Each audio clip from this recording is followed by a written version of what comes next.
All right, so now we're going to put it together.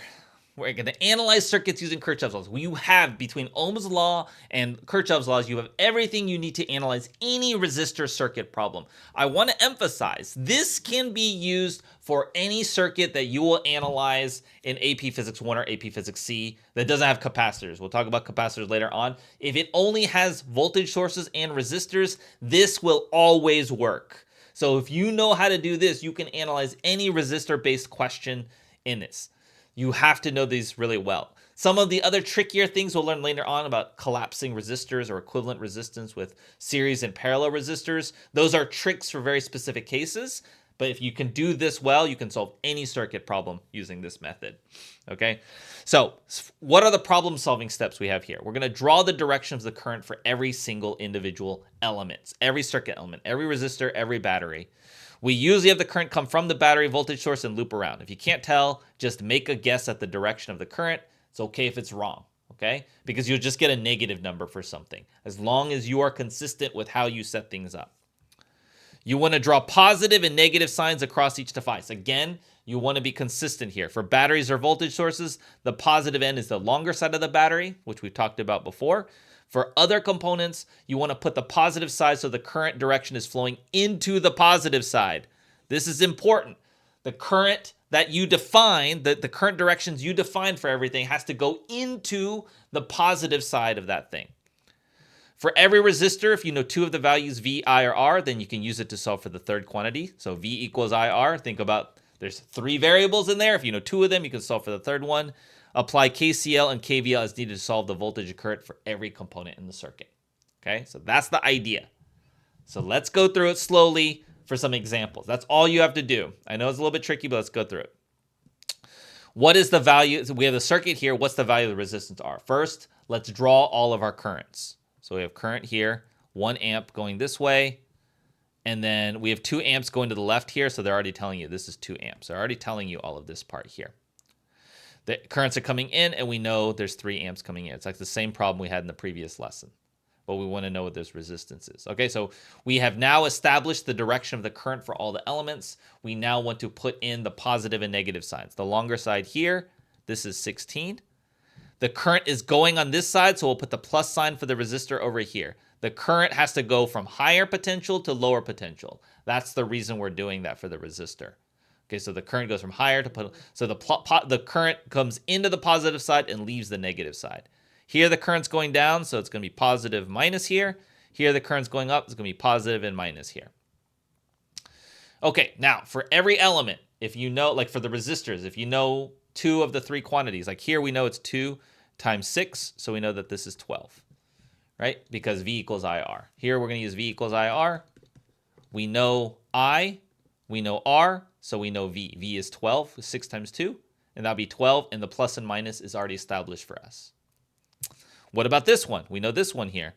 This is going to be 4 volts, because I times R. I times R is going to be 4 volts here.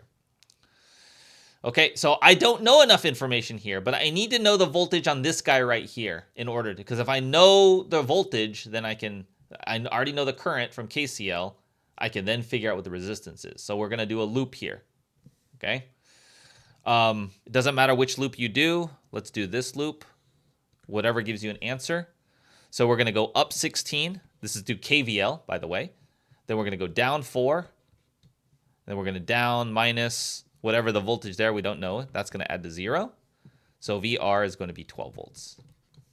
You would have gotten the same thing had you gone this way here, right? Because you're going to go up 12 from positive to, oops, I didn't do it on this battery. This positive minus here. I forget left that one out. Goes up 24. I don't know what I said. Up 24. Then from plus the minus, we're going to go down 12. From here to here, this is the plus the minus. We're going to minus VR. We're going to get 0. Here we get VR is equal to 12 volts. Either way, we have found either loop you want to use. Either way, we have found that the voltage across this resistor is 12. And so then the R is equal to V over I. So that's 12 volts divided by 3 amps. And that's 4 ohms. Okay. Let's do another problem. 2 resistors of the same length, both made of the same material, are connected in series to a battery shown above. So these are think of it as like this is a resistor here. So we're going to combine our resistance stuff that we learned a couple of lessons ago. Resistor 2 is a greater cross-sectional area than resistor 1. Which of the following quantities is the same value for each resistor? Potential difference across the resistor. Is the potential going to be the same? Now, what's going to be the same? Again, let's start with our KCL analysis. We're going to have current going through here. Let's say the current leaves the battery, like this is the positive side, and then we'll go through here like this. Okay. Now let's just assign our positive. So this would be positive minus. This would be positive minus. This would be positive minus. Okay. So let's look at our KVL. Can we prove through KVL? Let's say that these voltages are the same. Well, let's call this V1. This voltage drop is V1. This voltage drop is V2. If I do KVL and I do a loop like this, it'll be V, the battery, minus V2 minus V1 equals 0. So V is just going to equal V1 plus V2. Doesn't mean they're equal, so not necessarily. How about the resistance? They're the greater cross-sectional area. They have the same length. The resistance is rho L over A, right? So same material, so same resistivity, same length, but more area, so not going to be the same. How about the current per unit area? This is really tricky, like current per unit area. So the I divided by the area. Well, the areas are not the same. How do the currents compare? Well, let's look at KCL, right? These two currents have to be equal because they have nowhere else to go, right? They got to be the same current. So for both of these, they are the same current, but they're different areas, right? So can't be the same. How about the current? The current is the same. It's the same from KCL. The current coming in has to equal the current leaving. Okay.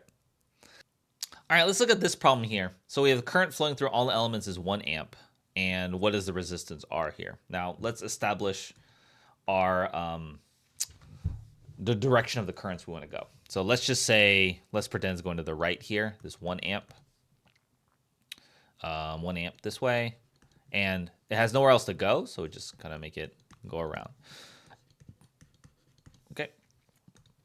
Let's put our positive and negative signs here. It's going to be positive. The current's got to go from positive to negative, positive to negative, positive to negative, positive to negative, right? The current has to go from positive to negative for each of those elements there. They've already done the negative and positives for the batteries. Okay. Now, because we know I and R for a lot of these, we know this is 0.3, just I times R, I times R. This is just going to be, the voltage drop is going to be R. 1 times R is R. And 1 times 1.5 is 1.5 volts. Okay.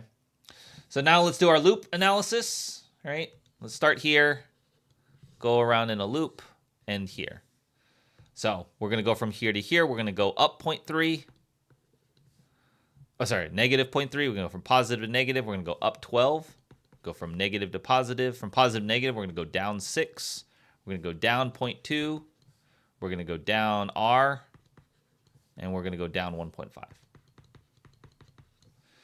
Okay, so then just use a calculator and add this up. This would be 6 minus 0.3 minus 0.2 minus 1.5. I get 4 minus R is equal to 0. So the R is going to be 4 ohms. What's the potential differences between X and Y? X and Y. So when we do potential difference between 2 points, what you're going to do is you're just going to do part of the loop, okay? Because with KVL, we did the entire loop. For this potential difference for just part of the loop, we're just going to go from here all the way to here. You're just going to add them all up. You're going to say, and like, it doesn't matter which one's higher or positive. They just want the difference. We're going to go down 6. We're going to go down 0.2. We're going to go down 4, because now we know that this is 4. Down 4, and that's going to give you our potential difference. So we fell 6, then fell 0.2, then fell 4, so that's going to be minus 10.2. So you just say 10.2 volts.